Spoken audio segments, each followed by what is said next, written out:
ನಮ್ಮ ಗವಿಸಂಪದ YouTube channel ಈಗ ದಾಸೋಹಂ ಎಂದು ಬದಲಾಗಿದೆ. ಇನ್ನು ಮುಂದೆ ನಮ್ಮ ದಾಸೋಹಂ ಚಾನಲ್ನಲ್ಲಿ ಪ್ರತಿನಿತ್ಯ ಪರಮ ಸತ್ಯದ ಕುರಿತಾದ ಚಿಂತನೆಗಳು ಮೂಡಿ ಬರುತ್ತವೆ. ಜೀವ ಎಂದರೇನು? ಕಾಣುವ ಜಗತ್ತಿನ ಸ್ವರೂಪವೇನು? ಜೀವ ಜಗತ್ತನ್ನು ನಿಯಂತ್ರಿಸುತ್ತಿರುವ ಶಕ್ತಿ ಯಾವುದು?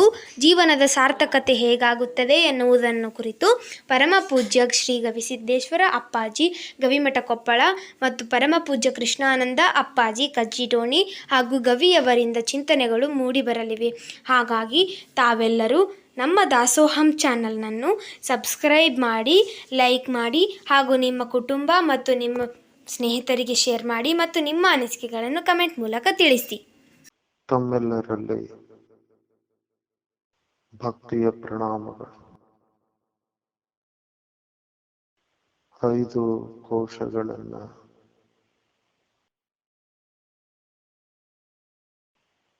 ಐದು ಕೋಶಗಳ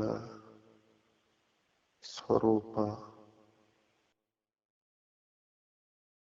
ಆ 5 ಕೋಶಗಳ ಕಾರ್ಯಗಳು, ಆ 5 ಕೋಶಗಳು ಕೂಡ ಒಂದಕ್ಕಿಂತ ಒಂದು ಹೇಗ ಸೂಕ್ಷ್ಮವಾಗಿದ್ದಾವ.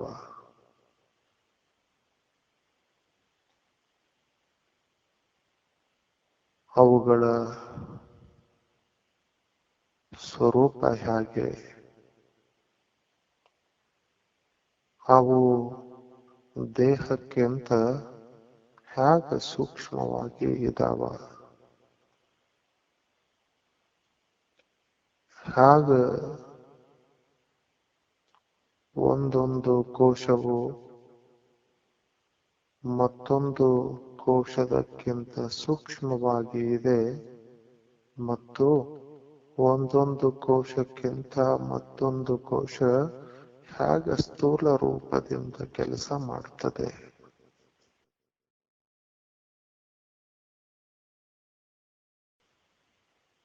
ಈ ಎಲ್ಲ ಸಂಗತಿಗಳನ್ನ ಸುಮಾರು ದಿನಗಳಿಂದ ನಾವು ನೋಡ್ತಾ ಬಂದಿದ್ದೇವೆ.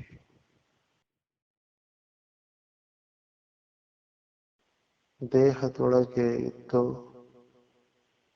ದೇಹಕ್ಕಿಂತ ಸೂಕ್ಷ್ಮವಾದ ಕೋಶಗಳು ಒಂದೊಂದು ದೇಹದಲ್ಲಿ ಒಂದೊಂದು ಕೋಶಗಳು, ಹಾಗ ದೇಹಗಳು ಒಂದಕ್ಕಿಂತ ಒಂದು ಸೂಕ್ಷ್ಮಗೊಳ್ತಾ ಹೋಗ್ತವೋ ಅಂದ್ರ ಸ್ಥೂಲ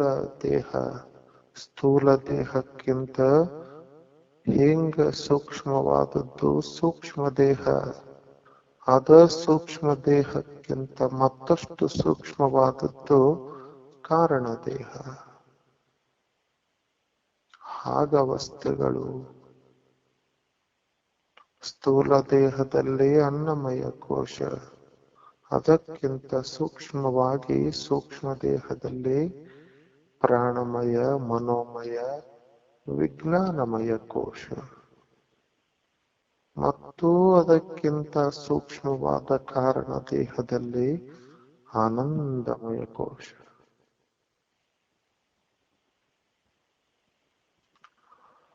ಅಂತ ಕೊನೆಯ ಆನಂದಮಯ ಕೋಶವನ್ನು ಕೂಡ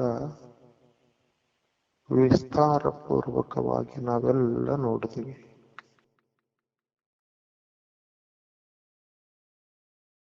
ಹಾಗ ಬುದ್ಧಿಯ ವೃತ್ತಿ ಅದು ವಸ್ತುವಿನ ಕಡೆಗೆ ಹರಿದಾಗ ಯಾಕ ಬುದ್ಧಿಯ ಕಿರಣ ಮನದ ಮುಖಾಂತರ, ಪ್ರಾಣದ ಮುಖಾಂತರ, ದೇಹದ ಮುಖಾಂತರ ಹೆಂಗ ಹರಿದು ವಸ್ತುವನ್ನ ಮುಟ್ಟಿ ವಸ್ತುವನ್ನ ಭೋಗಿಸ್ತದಲ್ಲ, ಅಂಥ ಇಷ್ಟ ವಸ್ತು, ಆ ವಸ್ತು ಇಷ್ಟ ಆಗಿತ್ತು ಅಂದ್ರ ತತ್ಕ್ಷಣವೇ ಕ್ಷಣಾರ್ಧದಲ್ಲಿಯೇ ಅದು ತಿರುಗ ಯಾವ ದಿಕ್ಕಿನಿಂದ ಕಿರಣ ಬಂದಿತ್ತು ಪುಟುದು ಅದೇ ದಿಕ್ಕನ್ನ ಸೇರ್ತದ. ಅಂದ್ರ ಬುದ್ಧಿಯಿಂದ ಬಂದ ಕಿರಣ ವಸ್ತುವನ್ನ ಮುಟ್ಟಿ ಪುನಃ ಬುದ್ಧಿಯನ್ನೇ ಸೇರ್ತದ.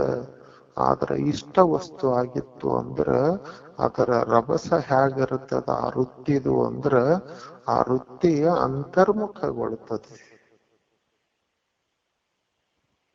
ಹಾಂಗ ಅಂತರ್ಮುಖಗೊಂಡಾಗ ವೃತ್ತಿಯ ಮ್ಯಾಗ ಏನು ಬೆಳಕ ಬೀಳ್ತದಲ್ಲ, ಅಂತಹ ಬೆಳಕಿಗೆ ಅಂತಹ ಸ್ಥಾನಕ್ಕ ಆನಂದಮಯ ಕೋಶ ಅಂತ ಕರೀತಾರೆ. ಇಂಥ ಬುದ್ಧಿ ಹಿಂಗ ಅಂತರ್ಮುಖ ಆಗೋದು 3 ಸಲ 3 ಬಗೆಯಿಂದ ಆಗ್ತದ. ಒಂದು ಇಷ್ಟ ವಸ್ತುವಿನ ದರ್ಶನದಿಂದ ಆಗ್ತದೆ, ಅದಕ್ಕೆ ಪ್ರಿಯ ಅಂತ ಕರೀತಾರೆ. ನನಗ ಇಷ್ಟವಾದ ವಸ್ತು ನನ್ನ ಎದುರಿಗೆ ಕಂಡಿತು ಅಂದ್ರೆ ತತ್ಕ್ಷಣವೇ ರೂಪವನ್ನ ನೋಡಿ ರೂಪದಿಂದ ಹೆಂಗ ಹಿಂತಿರುಗುತ್ತದೆ ವೃತ್ತಿ. ಹಾಗ ಅದಕ್ಕ ಪ್ರಿಯ ಅಂತ ಕರೀತಾರೆ. ಎರಡನೇದ್ದು ಮೋದ.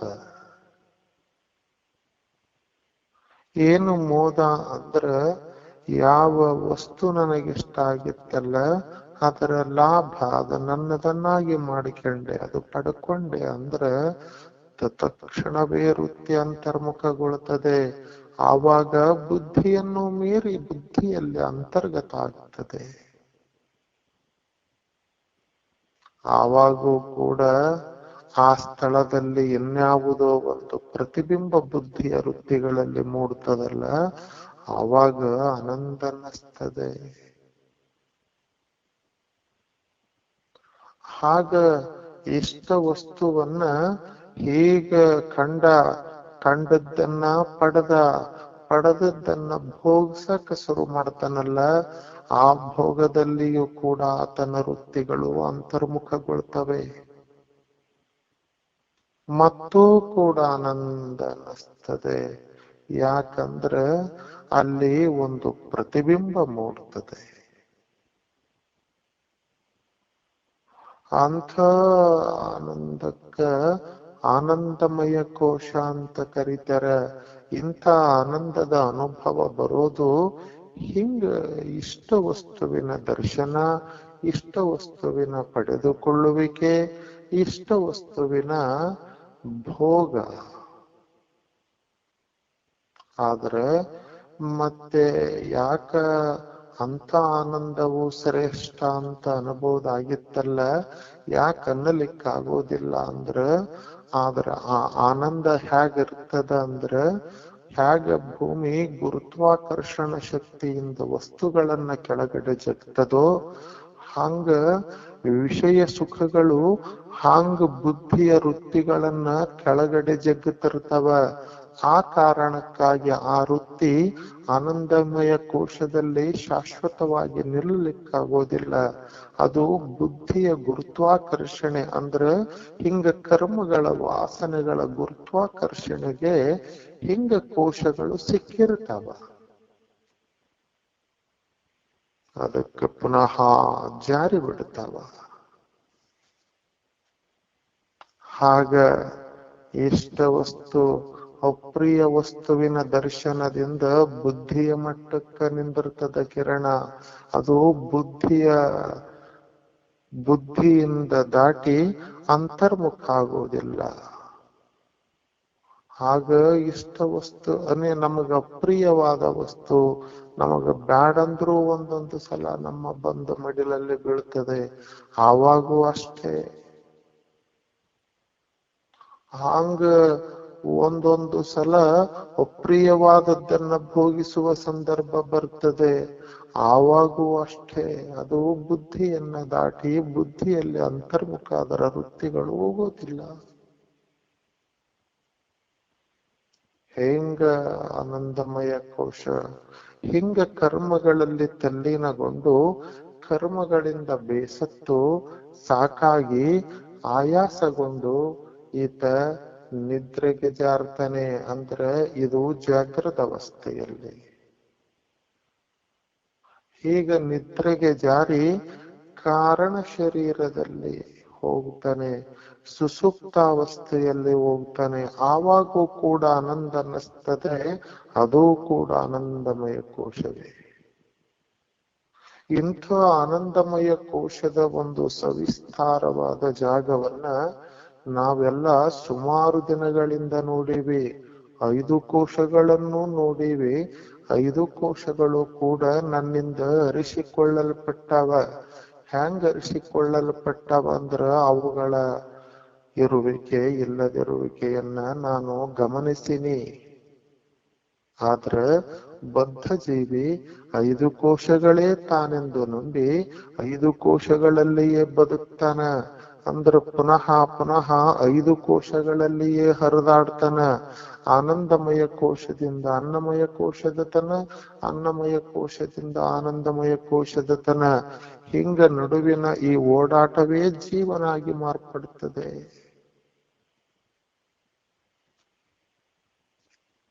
ಯಾವಾಗ ಬರೀ ಪುನಃ ಕರ್ಮಗಳನ್ನ ಮಾಡ್ತಾ ಅದನ್ನೇ ಭೋಗಿಸ್ತಾ ಹೋಗ್ತಾನಲ್ಲ, ಬರೀ ಅದರಲ್ಲಿ ಬಿದ್ದು ತೊಳಲಾಡ್ತಾನೆ. ಈ ಓಡಾಟ ಇದು ಒಂದು ಜನ್ಮದ್ದಲ್ಲ, ಹಲವು ಜನ್ಮಗಳ ಕಾಲ ಈ ಓಡಾಟ ನಡೆಯುತ್ತದೆ. ಗುರು ಎಂದು ಅಪರೂಪದ ಪ್ರಸಂಗವನ್ನ ನಮ್ಮ ಮುಂದೆ ತಂದಿಟ್ಟಿದ್ದಾನೆ. ಯಾಕಂದ್ರೆ ಎಷ್ಟು ದಿನ ಈ ಕೋಶಗಳು ನಾನು ಅಂತ ಹಿಂಗ ಬಡದಾಡಿದ್ದೀನಲ್ಲ, ಇವತ್ತು ಅಂಥ ಕೋಶಗಳನ್ನ ಎದುರಿಟ್ಟು ನೋಡುವ ತಾಕತ್ತು ಗುರು ಪರಮಾತ್ಮ ನಮಗ ಕೊಟ್ಟಿದ್ದಾನ. ಆತನ ಕರುಣೆಯಿಂದನೇ ಈ ಕೋಶಗಳನ್ನ ಎದುರಿಟ್ಟು ನೋಡಿದೀವಿ. ಆದ್ರ ಶಿಷ್ಯ ನಿನ್ನೆ ಒಂದು ಪ್ರಶ್ನೆ ಕೇಳಿದ್ದ. ಆ ಪ್ರಶ್ನೆ ಏನಾಗಿತ್ತು ಅಂದ್ರ, ಸರಿ ಯಾವುದು ಇದಕ್ಕ ಹಿಂಗ ಯಾವುದು ಇವು ಎಲ್ಲವುಗಳನ್ನ ಕೋಶಗಳನ್ನ ಅರಿತದಲ್ಲ, ನಾನು ಇಷ್ಟು ದಿನ ಇದ ಕೋಶವನ್ನ ನಾನು ಆತ್ಮ ಅಂತ ತಿಳಿದಿದ್ದೆ. ಆದ್ರ ಇಂಥ ಕೋಶಕ್ಕ ಹಿಂಗ ಒಂದು ಸಾಕ್ಷಿ ಐತಿ ಅಂತ ಹಿಂಗ ಎದುರಿಟ್ಟು ತೋರಿಸಿದ್ರಲ್ಲ, ಅಂತಹ ಈ ಅನ್ನಮಯಾದಿ ಕೋಶಗಳು ಏನು 5 ಕೋಶಗಳದ್ಯಾವ, ಈ 5 ಕೋಶಗಳಿಗಿಂತ ಭಿನ್ನವಾದ ಆತ್ಮಾದಿ ಹಂಗೈತಿ, ಯಾವುದು ಸ್ವಲ್ಪ ಹೇಳ್ರಿ ಅಂತ ಕೇಳಿದ್ದ. ಇಷ್ಟು ದಿನ ಕೋಶಗಳನ್ನ ತಾವ್ ಹೇಳಿದಿರಿ, ಕೋಶಕ್ಕತೀತವಾದದ್ದನ್ನ ಹೇಳ್ರಿ ನಮಗ, ಅದು ಹೆಂಗೈತಿ? ನಮಗ ಹಿಂಗ ಹೇಳಿರಿ ಏನಂತ, ನೀ ಅದನ್ನ ಅರಿತಿದಿ, ಇದನ್ನ ಅರಿತಿದಿ, ನೀನು ಹಿಂಗರಿಯುವುದರಿಂದ ನೀ ಸಾಕ್ಷಿಯದಿ ಅಂತ ಇಲ್ಲಿ ತನ ನೋಡ್ಕೊಂತ ಬಂದೀವಿ. ಆದ್ರೆ ಈ ಅರಿಯುವುದರ ಹೆಂಗೈತಿ, ಇದು ಆತ್ಮ ಏನು ಅಂತ ಪ್ರಶ್ನೆ ನಿನ್ನೆಯ ದಿನ ಕೇಳಿದ್ದ. ಇಂಥ ಪ್ರಶ್ನೆಯನ್ನ ನೋಡುವುದಕ್ಕಿಂತ ಮುಂಚೆ ಇನ್ನೊಂದು ಸಂಗತಿಯನ್ನ ನೋಡೋಣ.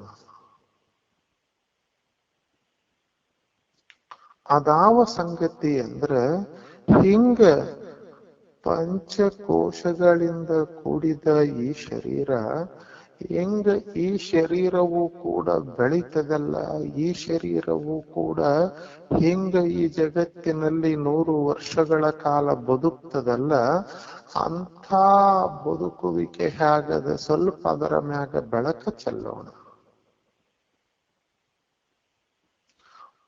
ಹಿಂಗ ಪ್ರತಿ ಮನುಷ್ಯನು ಕೂಡ ಹೆಂಗ ಅನ್ನಮಯ ಕೋಶಗಳಿಂದ ಪ್ರಾರಂಭಗೊಳ್ತಾನ. 5 ಕೋಶಗಳ ಒಂದು ಸಮೂಹವೇ 3 ದೇಹಗಳು. ಇಂಥ ವ್ಯಕ್ತಿ ಹೀಗೆ ಬದುಕಬೇಕಾದ್ರೆ ಒಂದಿಷ್ಟು ಆಹಾರವನ್ನ ಊಟ ಮಾಡ್ತಾನ, ಏನಾದರೂ ಒಂದನ್ನ ಸೇವಿಸ್ತಾನ. ಇಂಥ ಸೇವಿಸುವಿಕೆಯಲ್ಲಿ ಇವತ್ತಿನ ಶಿಷ್ಯನ ಪ್ರಶ್ನೆ ಏನು ಅಂದ್ರ, ಹಿಂಗ ಜೀವಿ ಹಿಂಗ ಸೇವಿಸ್ತಾನಲ್ಲ, ಸೇವಿಸವತ್ನ್ಯಾಗ 5 ಕೋಶಗಳಿಂದ ದೇಹ ಕೂಡ್ಯದ ಅಂತ ತಾವು ಹೇಳಿದಿರಿ. ಇಂಥ 5 ಕೋಶಗಳಿಂದ 3 ದೇಹಗಳು ನಿರ್ಮಿಸಲ್ಪಟ್ಟವ ಅಂತ ಹೇಳಿದಿರಿ. ಇಂಥ ದೇಹಗಳು ಹಿಂಗ ಇವು 100 ವರ್ಷಗಳ ಕಾಲ ಇರಬೇಕು, ಬೆಳಿಬೇಕು ಅಂದ್ರ ಅದು ಆಹಾರವನ್ನ ಊಟ ಮಾಡಬೇಕು. ಆಹಾರವನ್ನ ಊಟ ಮಾಡಬೇಕು ಅಂದ್ರ ಅಂತ ಆಹಾರದಲ್ಲಿ ಈ 5 ಕೋಶಗಳಿಗೆ ಸಂಬಂಧಪಟ್ಟ ಏನಾದರೂ ಅಂಶ ಇರಬೇಕಲ್ಲ. ಈ 5 ಕೋಶಗಳಿಗೆ ಸಂಬಂಧಪಟ್ಟ ಏನಾದರೂ ಅಂಶ ಇರದೆ ಹೋದ್ರ ಈ 5 ಕೋಶಗಳು ಅವುಗಳನ್ನ ತಿಂದು ಬದುಕಕ್ ಹೆಂಗ ಸಾಧ್ಯ?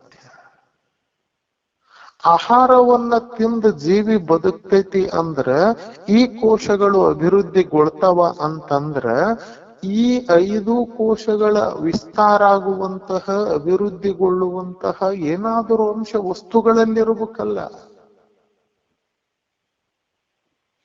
ಹೆಂಗದು 5 ಕೋಶಗಳನ್ನ ಹೆಂಗ ಅದು ಮುಟ್ಟುವಂತಹ ಅದರ ಅಂಶ ಹೇಗದ ಅನ್ನದಲ್ಲಿ ಸ್ವಲ್ಪ ಹೇಳಿ.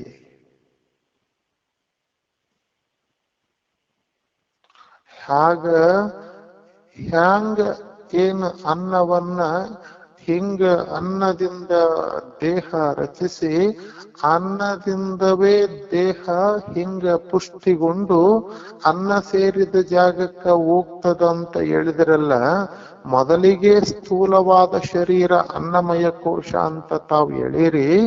ಇಂಥ ಅನ್ನಮಯ ಕೋಶ ಹಿಂಗ ಎಲ್ಲಾ ಕೋಶಗಳು ಅದರಲ್ಲಿ ಸೂಕ್ಷ್ಮವಾಗಿ ಅಂತರ್ಗತವಾಗಿ ತಾವು ತೋರ್ಸಿರಿ. ಇಂಥ ಅನ್ನವನ್ನ ಉಂಡು ಬದುಕ್ತೈತಲ್ಲ, ಇಂಥ ಅನ್ನಮಯ ಕೋಶದಿಂದ ಹಿಡಿದು ಆನಂದಮಯ ಕೋಶದ ತನ ಈ ಶರೀರಗಳು, ಇಂಥ ಕೋಶಗಳು ಅವಕ್ಕ ಇಷ್ಟವಾದದ್ದು ಈ ಅನ್ನದಲ್ಲಿ ಹೆಂಗೈತಿ ಅಂತ ಶಿಷ್ಯನ ಪ್ರಶ್ನೆ. ಅದರ ಮ್ಯಾಗ ಒಂದಿಷ್ಟು ಬೆಳಕ ಚೆಲ್ಲೋಣ.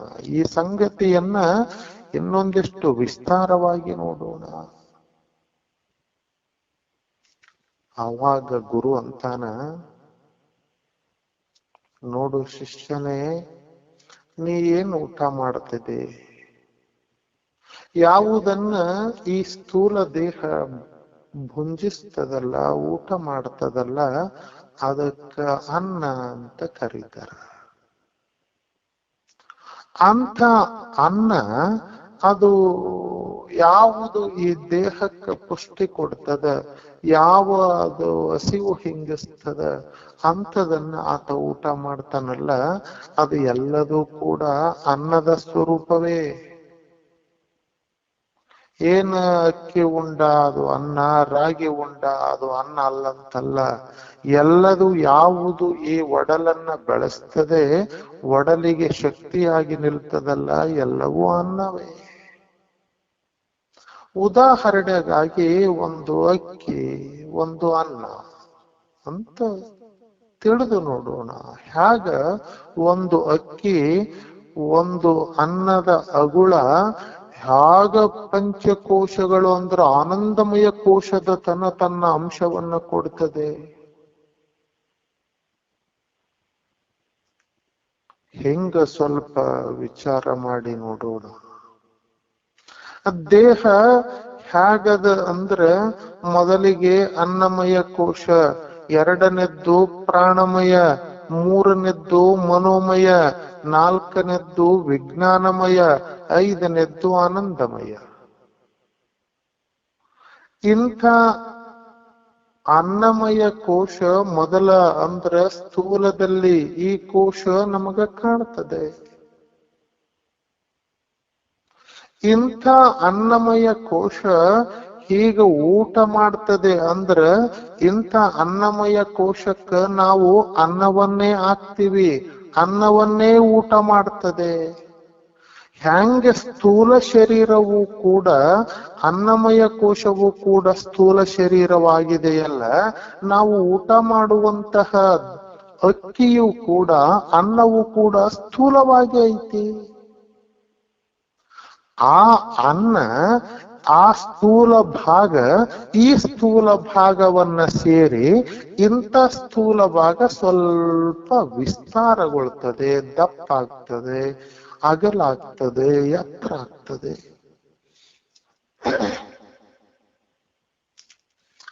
ಹಿಂಗ ಇಂಥ ಅನ್ನಮಯ ಕೋಶದ ಒಳಗಡೆ ಪ್ರಾಣಮಯ ಕೋಶ ಇದೆ. ಹಂಗ ಅಕ್ಕಿಯ ಒಳಗಡೆಯೂ ಕೂಡ ಅಂದ್ರ ಅನ್ನದ ಒಳಗಡೆಯೂ ಕೂಡ ಪ್ರಾಣ ಇದೆ. ಹೆಂಗ ಅಕ್ಕಿಯ ಸ್ಥೂಲ ಭಾಗ ಸ್ಥೂಲ ದೇಹವನ್ನ ಸೇರಿತು, ಹಂಗ ಅಕ್ಕಿಯೊಳಗಿರುವ ಪ್ರಾಣ ಈ ದೇಹದೊಳಗಿರುವ ಪ್ರಾಣವನ್ನ ಸೇರ್ತದೆ. ಯಾಕ ಅನುಭವಕ್ಕೆ ತಗಬೇಕು ಇದನ್ನ ಅಂದ್ರೆ, ಹೆಂಗ ಸಾಕ್ಷೀಕರಿಸದ ಇದನ್ನು ಅಂದ್ರ, ಇನ್ನು ಸ್ಥೂಲವಾದ ಅನ್ನ ಸ್ಥೂಲವಾದ ದೇಹವನ್ನ ಸೇರಿದ್ದು ನನಗ ಗೊತ್ತಾಗ್ತದೆ. ಮತ್ತ ಆ ಅನ್ನವನ್ನ ಉಂಡಾಗ ನನ್ನ ದೇಹಕ್ಕೆ ಶಕ್ತಿ ಬರ್ತದಲ್ಲ, ಆವಾಗ ಅದು ಪ್ರಾಣಮಯ ಕೋಶ ಅಂತ ಕಡೆ. ಪ್ರಾಣ ಇರದೆ ಹೋದ್ರ ಹೇಗೆ ಶಕ್ತಿ ಬರ್ತದೆ? ಅದರೊಳಗೂ ಪ್ರಾಣ ಇದ್ದದಕ್ಕೆ ನಾನು ಊಟ ಮಾಡಿದ್ರೆ ನನ್ನ ದೇಹದೊಳಗೆ ಶಕ್ತಿ ಬರ್ತದೆ. ಅದಕ್ಕ ಅದರ ಪ್ರಾಣಮಯಕ್ಕೂ ಅದರ ಪ್ರಾಣ ದೇಹದ ಪ್ರಾಣವನ್ನ ಸೇರಿದಾಗ ಶಕ್ತಿ ಬರುತ್ತದೆ. ಅಕ್ಕಿಯ ಸ್ಥೂಲ ಭಾಗ ಇಂಥ ಸ್ಥೂಲ ದೇಹದ ಭಾಗವನ್ನ ಸೇರಿದಾಗ ದೇಹ ಪುಷ್ಟಿಗೊಳ್ಳುತ್ತದೆ, ವಿಸ್ತಾರ ಆಗ್ತದೆ. ಆಗ ಮೂರನೆದ್ದು ಮನೋಮಯ ಕೋಶ. ಇಂಥ ಮನೋಮಯ ಕೋಶ ಈ ಮನಸ್ಸು ಹೆಂಗದ ಅಂದ್ರೆ ಆಶಯ ರೂಪದಿಂದ ಐತಿ.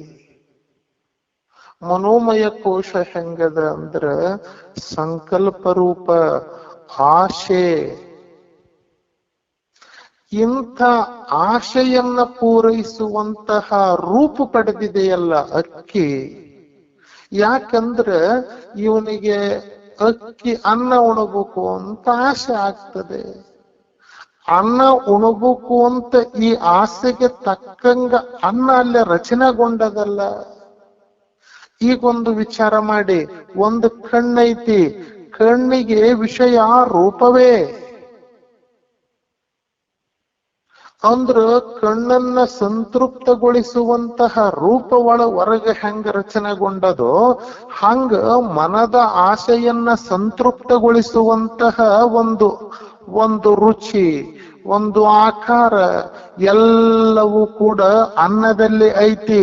ಅಂತ ಅನ್ನದ ರೂಪ ಏನೈತಲ್ಲ ಅದು ಮನೋಮಯ ಕೋಶಕ್ಕೆ ಸಂಬಂಧಪಟ್ಟದ್ದು. ಅದಕ್ಕಾಗಿ ಅನ್ನವನ್ನೇ ಇದು ಮನಸ್ಸು ಬಯಸ್ತದೆ. ಅದರ ಅನ್ನದ ರೂಪ, ಅನ್ನದ ಸ್ವರೂಪ ಎಲ್ಲವೂ ಕೂಡ ಅದು ಮನೋಮಯ ಕೋಶಕ್ಕೆ ಸಂಬಂಧಪಟ್ಟದ್ದು. ಅದಕ್ಕ ಪುನಃ ನಾ ಅನ್ನನೇ ಊಟ ಮಾಡಬೇಕು ಅಂತ ಬಯಸ್ತದೆ ಅಂದ್ರ ಇಂಥದೇ ಊಟ ಮಾಡಬೇಕು ಅಂತ ಮನಸ್ಸು ಬಯಸ್ತದಲ್ಲ, ಅಂತ ಅನ್ನಕ್ಕ ಅದರ ಮನೋಮಯ ಕೋಶ. ಹಂಗ ನಾಲ್ಕನೆದ್ದು ವಿಜ್ಞಾನಮಯ ಕೋಶ. ವಿಜ್ಞಾನಮಯ ಕೋಶ ಹೆಂಗ ವಿಚಾರ ಮಾಡ್ತದೆ ಅಂದ್ರ ಇದು ನಿಶ್ಚಯಿಸ್ತದೆ. ಅಂದ್ರ ಇಂಥ ಪದಾರ್ಥವನ್ನ ಉಂಡ್ರ ಇಂಥದ ಶಕ್ತಿ ಬರ್ತದೆ, ಅಂದ್ರ ನನ್ನ ದೇಹದ ಮ್ಯಾಗ ಇಂಥದೇ ಪರಿಣಾಮ ಆಗ್ತದೆ. ಇಂಥ ಪದಾರ್ಥದಲ್ಲಿ ಇಂತಿಷ್ಟೇ ವಿಟಾಮಿನ್ಸು, ಇಂತಿಷ್ಟೇ ಶಕ್ತಿಯ ಪದಾರ್ಥಗಳು, ಅಂಶಗಳು ಅದ್ರಾಗ ತುಂಬ್ಯಾವ. ಅದಕ್ಕಾಗಿ ನಾನು ಅನ್ನ ತಿನ್ನಬೇಕು, ನಾನು ಅಕ್ಕಿಯನ್ನೇ ಉಣಬೇಕು ಅಂತ ಒಂದು ನಿಶ್ಚಯ ಮಾಡುವ ಹೊತ್ನ್ಯಾಗ ಇದಕ್ಕೇನು ತಿಳಿತದಲ್ಲ ಅಂತಹ ಒಂದು ಅಂಶ ಆ ಅಕ್ಕಿಯಲ್ಲಿ ಐತಲ್ಲ, ಅದು ವಿಜ್ಞಾನಮಯ ಕೋಶ. ದೇಹದಲ್ಲಿರುವ ವಿಜ್ಞಾನಮಯ ಕೋಶ, ಜೀವಿಯ ವಿಜ್ಞಾನಮಯ ಕೋಶ, ಹಿಂಗ ಅದು ಸಂಕಲ್ಪ ಮಾಡ್ತದೆ, ಹಿಂಗ ಸಂಶೋಧನಾ ಮಾಡ್ತದೆ. ಈ ಅಕ್ಕಿಯಲ್ಲಿ ಯಾವ ಯಾವ ಶಕ್ತಿಯ ಅಂಶಗಳದ್ಯಾವ, ಇಂಥ ಅಕ್ಕಿ ದೇಹಕ್ಕೆ ಉಪಯೋಗವೋ ಹೇಗೆ ಅಂತ ತಿಳಿದು ಅಂತ ಒಪ್ಪಿತವಾದದ್ದನ್ನ ಯಾವಾಗ ತಿಂತದಲ್ಲ, ಊಟ ಮಾಡ್ತದಲ್ಲ, ಅಂತಹ ಅಂಶ ಅದರ ವಿಜ್ಞಾನಮಯ ಕೋಶ.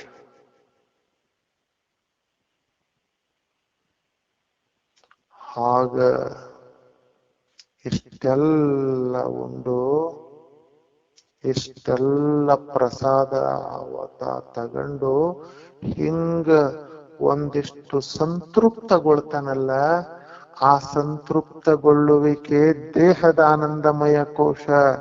ಅಂತ ಸಂತೃಪ್ತಕ್ಕೆ ಕಾರಣ ಆದದ್ದು ಅನ್ನ. ಅಂತ ಅನ್ನದಲ್ಲಿ ಕೂಡ ಅಂತಹ ಒಂದು ಆನಂದಮಯ ಕೋಶ ಇರೋಣದರಿಂದಲೇ ಹೆಂಗ ಅನ್ನ ಊಟ ಮಾಡಿದ ತಕ್ಷಣನ ನನಗ ಬಹಳ ಸಂತೃಪ್ತ ಆತು, ಊಟ ಬಹಳ ಸಂತೃಪ್ತ ಆತೆನ್ನುವ ಅಂಶ ಅಲ್ಲಿ ಇದ್ದದಕ್ಕನ ಬಂದು ನಿನ್ನನ್ನ ಸೇರ್ತದೆ.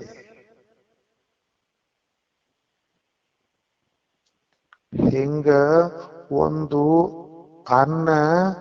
ಅನ್ನಮಯ ಕೋಶದಿಂದ ಪ್ರಾರಂಭಗೊಂಡು ಆ ವಸ್ತು ಆನಂದಮಯ ಕೋಶದ ತನ್ನ ಪದರಗಳನ್ನ ಬಿಡ್ತಾ ಬಿಡ್ತಾ ಬಿಡ್ತಾ ಕೊನೆಗೆ ಆನಂದಮಯ ಕೋಶದಲ್ಲಿ ತಾನು ಸೇರಿ ಆನಂದವೇ ಆಗ್ತದೆ.